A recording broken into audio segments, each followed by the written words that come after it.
All right, folks, in this video, I'm going to show you how we slice an onion with a knife and obviously you're going to need a knife and a cutting board. All right, so the first step is to cut the top and bottom of the onions. You always, again, as always, you want to go as thin as you can because we don't want to have any waste. Onion, as you know, is layers and layers. So what we're going to do is cut like that, then you're going to use your fingers and peel it off.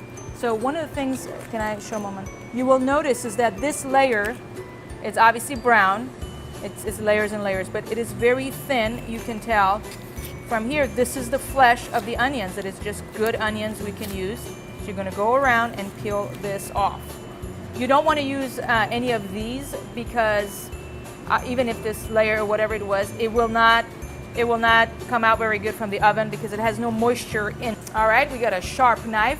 We cut the head and the bottom of the onion. We peeled it off. This is what we got. I'm going to cut it in. You know, we could go this way, but it's going to be really hard to get that thin layers that we want of the onion. So I'm going to simply cut it in half. And then again, as always, with your knife skills, you want to make sure your fingers are not sticking out. You have something like this. So again, this is forming against it. I am visually looking over the knife of what it is that we're cutting. As always, you want the onions to be very thin. No one wants a bunch of onions in their mouth.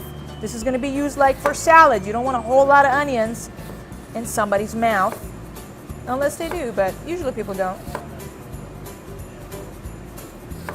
When it gets to a level that is a bit off, again, I always like to hold it like this, so I'm kind of controlling that, and I'm just going to go down. And then this last layer, I'm simply going to chop it thin. That's it. All right, so this is how we slice onions. Again, it is critical for the layers to be very thin. It is important for you to slow down and make sure that you're doing the job right. So make sure that if you cannot, you don't have the knife skills to go chop, chop, chop, that's fine. Slow down, watch your work, make sure you're working with excellence and diligence, that what you're producing is up to the standard for our customer every time.